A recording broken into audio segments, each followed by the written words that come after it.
بہنگا اس شخص کو کہتے ہیں کہ جس سے اپنے آنکھوں کے ٹیڑھے پن کی وجہ سے ایک چیز کے دو نظر آتے ہیں۔ دیکھیں، اگر آنکھیں درست ہوں، بینائی درست ہو تو درست ہی نظر آتا ہے۔ ملیریا بخار کے اگر مریض کو اگر پانی کڑوا لگتا ہے تو کیا پانی کا قصور ہے؟ نہیں، بلکہ اسے چاہیے کہ پہلے اپنی بیماری کو درست کرے، پھر اگر پانی کڑوا لگتا ہے تو پھر پانی کو قصوروار ٹھہرایا جا سکتا ہے۔ تو ایک تھا بہنگا جسے اپنے ٹیڑھے پن کی وجہ سے ایک چیز کی بھی دو چیزیں نظر آتی تھیں، تو اسے ایک دن استاد محترم نے کہا کہ بھائی جاؤ دوسرے کمرے میں پانی کی بوتل پڑی ہوئی ہے، وہ اٹھا کر لاؤ۔ وہ اسٹوڈنٹ جو بہنگا تھا وہ دوسرے کمرے میں گیا تو واپس آ گیا۔ اس نے کہا کہ استاد جی وہاں پر تو 2 بوتلیں پڑی ہوئی ہیں، کون سی لے کر آؤں؟ تو استاد محترم نے کہا کہ بیٹا وہاں پر ایک ہی بوتل پڑی ہے، تو بہنگا ہے جس کی وجہ سے تجھے 2 نظر آ رہی ہیں۔ اس نے کہا استاد جی آپ مجھے تانا دے رہے ہیں، آپ میری توہین کر رہے ہیں، میری بےزتی کر رہے ہیں۔ وہاں پر 2 بوتلیں پڑی ہیں، میں ٹھیک کہہ رہا ہوں، مجھے ٹھیک نظر آتا ہے۔ وہاں پر 2 بوتلیں پڑی ہیں، میں کہہ رہا ہوں نا وہاں پر 2 پڑی ہیں۔ تو استاد محترم نے کہا یار وہاں پر ایک ہی پڑی ہے، لیکن وہ بہنگا جو ہے وہ ماننے کو تیار نہیں تھا۔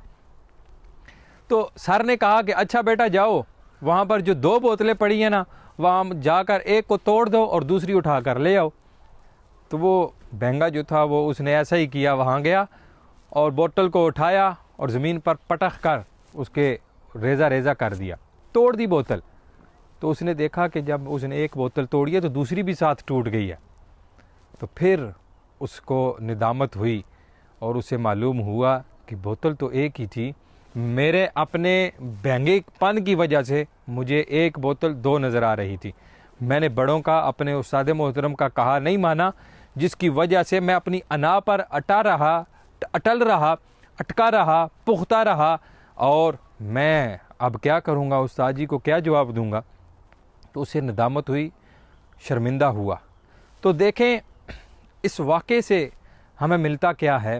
ہم آج اپنی زندگی میں اپنے آپ میں مگن ہیں، ہم انا کے بت بنے ہوئے ہیں، ہم اپنی عزت، شہرت، دولت اور عہدے کے پجاری بن چکے ہیں، جس کی وجہ سے ہمیں دوسروں میں صرف نقص ہی نظر آتے ہیں۔ اللہ ماشاءاللہ بسا اوقات ایسے بھی ہوتا ہے کہ سامنے والا جو ہے اس میں کوئی نقص نہیں ہے، اس میں اچھائیاں ہی اچھائیاں ہیں، لیکن ہمارے اپنے بہنگے پن کی وجہ سے، ہماری اپنی کمزوریوں کی وجہ سے ہم یہ سمجھتے ہیں کہ فلاں میں بھی یہ کمی ہے، فلاں میں بھی یہ کمی ہے، میں جو کہہ رہا ہوں وہی بات اٹل ہے۔ اور کبھی ایسا بھی ہوا ہے، اس واقعے سے ہمیں سبق یہ ملتا ہے کہ ہم اپنی بات پر پختہ رہتے ہیں کہ جو میں کہہ رہا ہوں وہی درست ہے، حالانکہ اس میں سچائی نہیں ہوتی۔ جو سامنے والا بات کر رہا ہوتا ہے وہ ٹھیک کہہ رہا ہوتا ہے، وہ اپنی جگہ پر درست ہوتا ہے، وہ اپنی جگہ پر 100% ٹھیک کہہ رہا ہوتا ہے، لیکن ہم ماننے کو تیار نہیں ہوتے۔ ہمیں یہ انا کے بت، بوتل نہیں توڑنی چاہیے، بلکہ اپنی انا کے بت توڑنے چاہیے، جس کی وجہ سے ہم اس شرمندگی سے بچ سکتے ہیں۔